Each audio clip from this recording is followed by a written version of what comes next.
we react to others? Do we react with patience and kindness? Or with impatience and anger? Okay?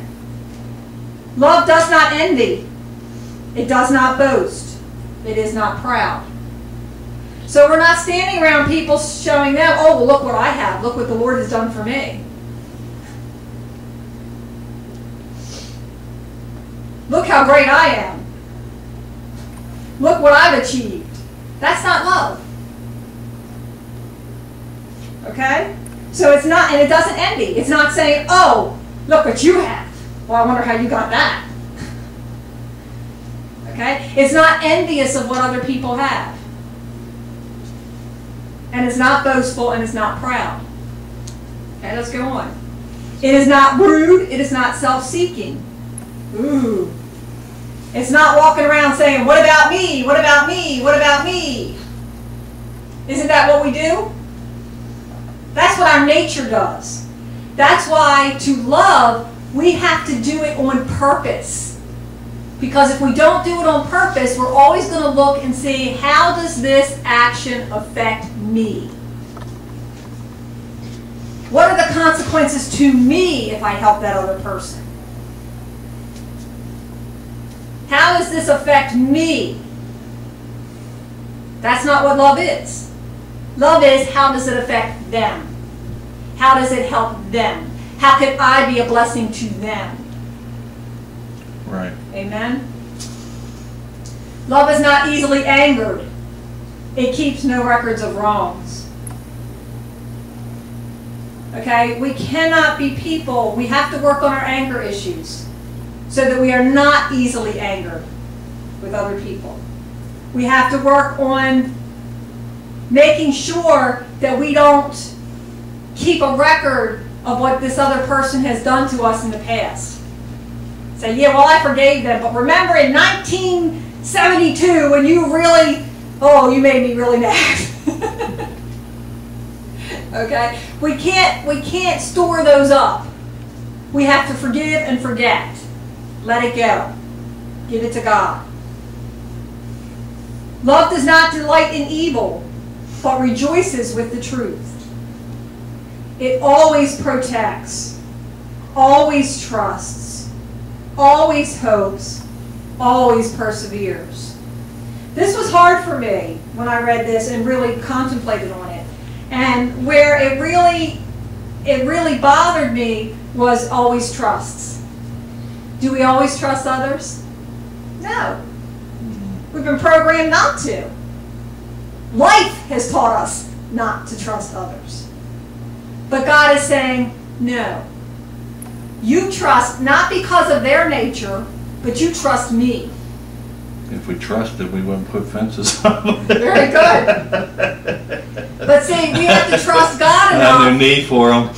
We have to trust God enough to realize, okay, if I'm allowing this person into my life, I have to trust God that whatever happens, I'll be protected. I may feel some pain, but it won't be long lasting, and it won't stay with me. There's another verse that Jesus says, you should be like me, take up your cross and follow me. What is your cross? Your cross is loving other people, putting yourself in a vulnerable position. That's your cross. If you do that because you are doing it in an act of love for God, in an act of obedience to God, God will always work things out for you.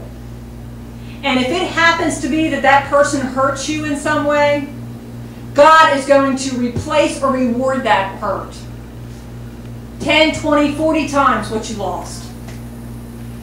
Amen? Okay, and so we're going to go on to say, verse 8, love never fails, but where there are prophecies, they will cease. Where there are tongues, they will be stilled.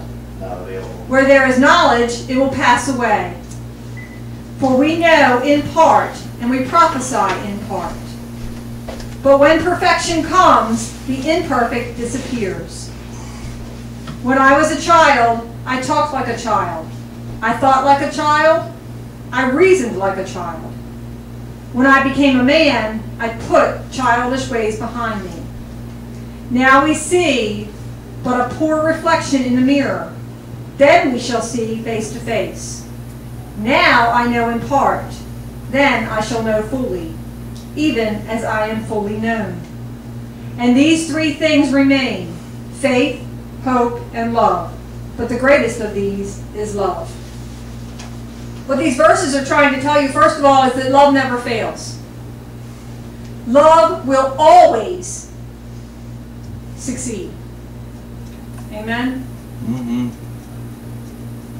Where these other things are, sometimes they do fail. They stop. There's an end to them. There will come a time when prophecy won't mean anything. Speaking in tongues won't mean anything. They will be silenced and stilled. What Paul's saying here is that as I become more spiritually mature, I understand the importance of love. Part of spiritual maturity is growing and knowing that love is a commitment and that it is an important thing in your life and that you must strive for it. Three things will remain throughout eternity: faith, hope, and love. And the most important of these three things is love. So that's what has real value. Don't chase after silver and gold, houses, cars, properties. Chase after love. That's what has